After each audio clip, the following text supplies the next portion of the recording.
हे everyone, good evening. 5 बज चुके हैं और भयंकर बारिश हो रही है। मैं एकदम रेडी होकर निकलने ही वाली थी जब तक होने लगी बहुत भयंकर बारिश। अब मुझे जाना था मार्केट, राखी के लिए थोड़ा बहुत सामान लेके आना था। अब कैसे जा पाऊँगी समझ में नहीं आ रहा। और ये भी घर पे नहीं है क्योंकि आज सैटरडे, इनका ऑफिस ऑफ रहता है सैटरडे संडे, तो ये चले गए अर्जेंट काम से। लड्डू को मैंने सुला दिया है और देखती हूँ तो करती हूँ, फिर छतरी लेके जाती हूँ। बारिश से हालत आप लोग देख सकते हो, कितनी ज़्यादा बारिश हो रही है। मेरे पास बिल्कुल भी टाइम नहीं है, इसलिए मैं निकल गई हूँ। इन्होंने बोला तुम निकल जाओ, फिर लड्डू सो के उठ जाएगा, इसलिए। तो इतनी भयंकर बारिश में मैं निकल गई हूँ मार्केट के लिए। आप लोग देख सकते हो, मैं सोच रही थी हे भगवान, मैं शॉपिंग करने जा रही हूँ तो रास्ते में ही ठीक है जहाँ पे मैं शॉपिंग करूँगी, अगर इतनी बारिश होगी तो मैं कैसे शॉपिंग करूँगी। मैं बिल्कुल एंड टाइम तक बैठी रहती हूँ। मेरा जाना भी कुछ फाइनल नहीं था, आज ही फाइनल हुआ है कि कल भैया आ रहे हैं और मैं जा रही हूँ।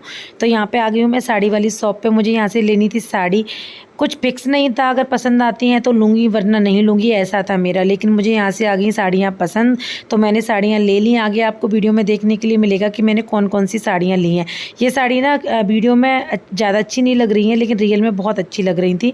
और ये green sari parrot colour mix था। ये वाली साड़ी लक्ष्मीपति की साड़ी बहुत अच्छी, इसका फैब्रिक ना बहुत अच्छा लग रहा था। लेकिन मैं कन्फ्यूज हो रही थी, अकेली थी ना, अकेले जाते तो कन्फ्यूज होते हैं, जब साथ में कोई होता है ना तो ऐसा लगता है कि यार वो बता देगा लूँ या ना लूँ। तो पहले मेरा मन कर भी रहा था, नहीं भी कर रहा था, मैं बहुत कंफ्यूज थी। लेकिन ये साड़ी ना बहुत महंगी थी। फिर मुझे लग रहा था ओल्ड डिज़ाइन तो नहीं लग रहा है, कुछ समझ में नहीं आ रहा था मुझे। और उसके बाद यहाँ से मैं साड़ी लेके निकल ली सूट लेने के लिए। यहाँ पे मैंने सूट देखे लेकिन मुझे पसंद नहीं आए, तो फिर मैंने नहीं लिए। फिर उसके बाद मैंने लिए कुछ क्लेचर वगैरह और काजल वगैरह डेली यूज का, ये सारी चीज़ें लेके फिर मैं राखी वाली शॉप पे गई थी। लेकिन मुझे राखी पसंद नहीं आई। फिर मुझे लग रहा था कि लड्डू जाग ना जाए, और भीड़ भी बहुत ज़्यादा थी। बारिश तो खैर बंद हो गई थी। फिर मैं निकल गई ऑटो पकड़ के घर के लिए। और जैसा मैं लड्डू को छोड़ गई थी ना सोते हुए, मुझे वो सोते हुए ही मिला था और ये आ गए थे घर पे। खैर चलिए मिलते हैं कल। Hey everyone, good morning. हालत मेरी कैसी हो रही है इग्नोर करना। मैं नहा के आई हूँ, जस्ट अभी कपड़े वॉश करने के मैंने डाल दिए हैं ड्रायर में, और मैंने कुछ भी नहीं किया। और मैं बनाने आ गई हूँ खाना। तो मैंने छोले की सब्ज़ी बना दी है, अभी बना रही हूँ मटर पनीर। उसके बाद चावल चढ़ाऊँगी तो चढ़ाऊँगी, भैया वैसे खाता नहीं है, तो आज मेरा भैया मुझे लेने के लिए आ रहा है रक्षाबंधन के लिए, तो बस मैं निकल जाऊँगी। बहुत ज़्यादा गर्मी है यार। उसके बाद देखो क्या पहन के जाती हूँ, और जल्दी जल्दी सारा काम करना है, बस भैया रास्ते में ही है। तो झटपट से मैं नहा के आई और आते ही मैं लग गई हूँ किचन में। तो यहाँ पे बना रही हूँ मैं पनीर की सब्ज़ी। छोले की सब्ज़ी मैं ऑलरेडी बना चुकी हूँ, बहुत अच्छी लगती है मुझे छोले की सब्ज़ी। भैया ने तो फ़ोन पे बोला कि एक सब्ज़ी बनाना और सिर्फ दही, उसने तो ना खीर की भी मना कर दिया था। फिर मैंने बोला नहीं यार भैया आ रहा है तो फिर मैं बनाती हूँ। तो उसके बाद भैया आ गए थे तो फिर मैंने बनाई चाय। भैया तो मना कर रहे थे, फिर मैंने बोला गाड़ी वाले भैया भी हैं तो अच्छा नहीं लगता। उसके बाद बनाई मैंने पनीर। पनीर मैं पतली सी बनाती हूँ क्योंकि मेरे भैया को इस तरीके की पनीर पसंद है, क्योंकि भाभी इस तरीके से ही बनाती हैं। तो मैंने झटपट से खाना किया रेडी। और जो गाड़ी वाले भैया थे वो अर्जेंट काम से निकल रहे थे, तो सबसे पहले लगाई मैंने उनकी थाली और उनको दिया, फिर वो निकल गए थे। भैया ने बाद में खाना खाया था। भैया ने बहुत कम चीज़ें खाई थी, चावल तो वो खाते ही नहीं है, पर मैंने बना लिए थे छोले, चावल, पनीर की सब्ज़ी, दही, इतने सारे आइटम मैंने बनाए थे। यहाँ पर मैं लक्ष्य को दे रही हूँ क्योंकि उसको ना चावल और सब्ज़ी या ये सारी चीज़ें बहुत पसंद हैं। हे एवरीवन, 3:45 बज चुके हैं। हम लोग हो गए हैं काफ़ी लेट, क्योंकि जो गाड़ी वाले भैया थे ना, जो ड्राइवर, वो गाड़ी में कहीं लाइट वाइट का कुछ काम करवाने चले गए। उनको 3 घंटे हो चुके हैं और हम लोग मतलब इंतज़ार करते करते मैं तो थोड़ा सो भी ली, भैया भी सो लिया, लड्डू भी सो रहा है।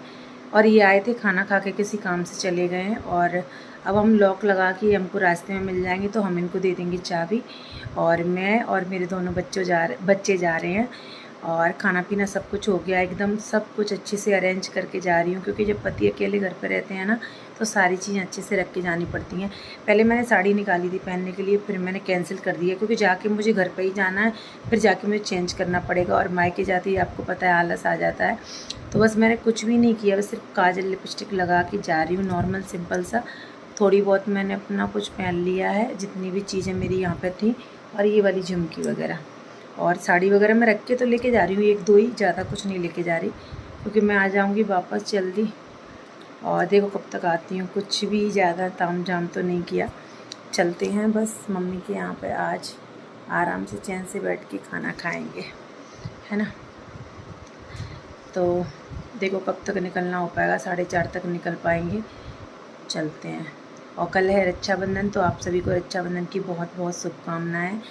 माता रानी सभी की भाइयों की रक्षा करे, सभी को स्वस्थ रखे। मेरी भैया की तबीयत ना इस साल इतनी ज़्यादा ख़राब रही है ना, मैंने आप लोगों के साथ शेयर भी नहीं किया, हर चीज़ में शेयर नहीं करती, तो मुझे बस भगवान की कृपा से मतलब अभी वो एकदम सही है। भावना के पापा की बात कर रही हूँ मैं, अभी वो सही है, मतलब उसकी दवाई चल रही है और लॉन्ग टाइम तक चलेंगी, बट वो सही है। बहुत तबीयत ख़राब थी उसकी, 15-15 दिन पे तबीयत ख़राब, बट अभी ठीक है वो। तो मैं तो चाहूँगी, प्रार्थना करूँगी भगवान माता रानी सभी के भैया की रक्षा करें, सभी के भैया स्वस्थ रहें। चलो हाँ, सब चीज़ रख ली। जाते जाते मैं सोच रही हूँ कुछ भूल तो नहीं रही। चलते हैं, अभी नहीं चलते, अभी तो और सामान रखूँगी, देखूँगी क्या कैसे करना है। तो रेडी हो गया, सो के उठाया, रेडी क्या हुआ, जैसा है वैसा लेके जा रही हूँ इसको। पर्स ले चले, चलो बेटा गाड़ी आ गई, चले। कहाँ जाना है, कहाँ जा रहे हैं अपन? नानी के घर। कहाँ जा रहे हैं, कहाँ जा रहे हैं? बाहर नहीं, नानी के घर। कहाँ जा रहे हैं? कल से बोल रहा है नानी के घर जाना है। हाँ मैं बैग ले लूँगी, नानी के घर जाना है। अच्छा अच्छा, जाओ बाय। तो गाड़ी वाले भैया ना बहुत लेट हो गए थे, तो फिर अभी हम लोग निकले हैं घर से। निकलते निकलते बहुत लेट हो गए। इन्होंने तो मुझसे कल ही बोला था कि तुम बोल रही हो 12 बजे निकलोगी, लेकिन तुम नहीं निकल पाओगी, और सच में हम बहुत ज़्यादा लेट हो गए। मैं सोच रही थी बुआ वगैरह आई हैं, फिर वो गाँव निकल जाएंगी तो मैं उनसे भी मिल लूँगी, बट वो लोग तो निकल चुके थे, हम लोग काफ़ी लेट हो गए थे। और भैया को फिर प्लॉट भी देखना था, तो फिर मैं प्लॉट पर ले गई थी भैया को, भैया ने देखा नहीं था। उसके बाद हमने खाए चिप्स रास्ते में। और लड्डू की तबीयत ना आज सुबह से ख़राब, उसने 3-4 बार वॉमिट कर दी थी, इसलिए भैया ने रास्ते में डलवाई पेट्रोल, और अब हम फिर से निकल दिए हैं। पर मुझे ये नहीं पता था कि लड्डू की तबीयत इतनी ज़्यादा ख़राब हो जाएगी, क्योंकि घर पर भी कभी कभी 1-2 दिन में वॉमिट कर देता है, बच्चे कभी कभी कर देते हैं, खाना नहीं पचता है या ज़्यादा खा लेते हैं, या कुछ भी रीज़न होता है। वैसे भी लड्डू बहुत कमज़ोर होता जा रहा है, पता नहीं क्यों। मैं अच्छे से उसका ख्याल रखती हूँ, प्रॉपर खाना पीना खिलाती हूँ, फिर भी पता नहीं इस बच्चे का क्या है। मुझे ऐसा लगता है जिनकी ज़्यादा केयर करते हैं ना, वो बच्चे भी ज़्यादा दुबले पतले रहते हैं, वरना ऐसे ही खाते फिरते हैं ना, वो अच्छे से रहते भी। उसके बाद घर पहुंचने से पहले इसने कर दी उल्टियाँ बहुत ज़्यादा। फिर मैंने रास्ते में इसके कपड़े चेंज करे, सारे जूते वगैरह गंदे कर लिए इसने। फिर मैंने उनको रखा मम्मी की नई वाली गैया, मैं मम्मी के पुराने वाले घर पहुंच गई हूँ, उनकी नई वाली गैया और ये बछड़ा है, तो उनको मैंने दिखाया आप लोगों को भी। उसके बाद मैं घर पहुंची, थोड़ा सा मैंने पानी वानी पिया, चाय वाय पी। उसके बाद दीदी के साथ निकल गए मार्केट, क्योंकि दीदी जा रही थी अपने लिए स्लीपर लेने के लिए, तो भावना और मैं हम सब निकल गए। मैंने बोला कि मुझे तो नहीं लेनी, बट देख के आती हूँ।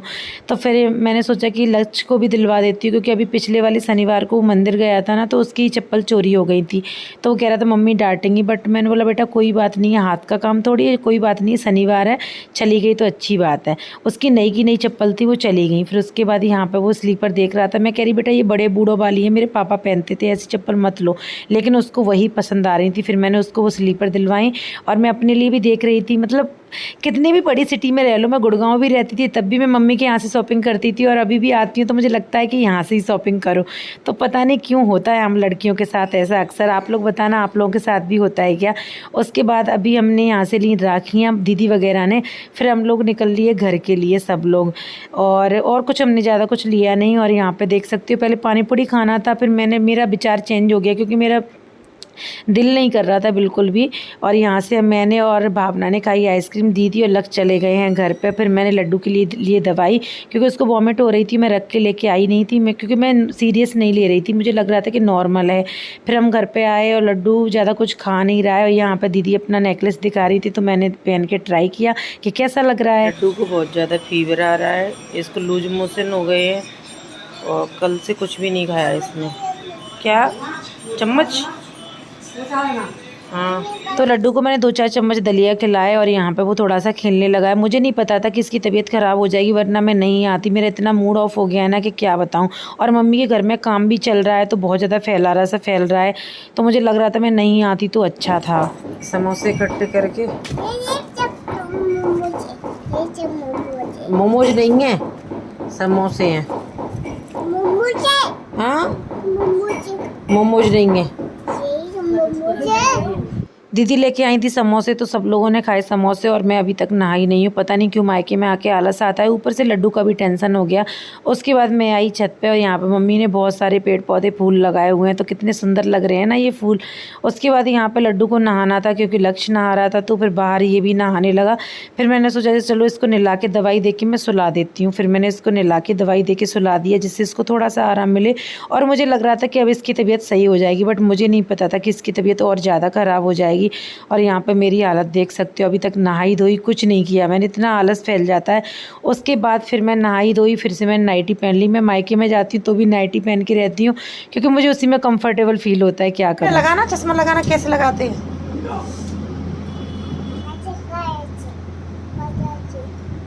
बताना।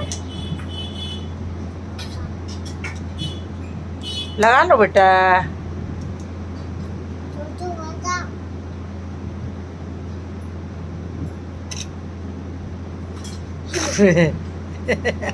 लड्डू लड्डू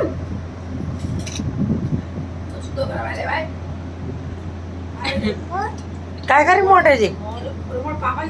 तो ये छोटा सा व्लॉग आपको कैसा लगा कमेंट बॉक्स में ज़रूर बताना, और इंस्टाग्राम पे फॉलो नहीं किया है तो कर लीजिएगा। Bye bye.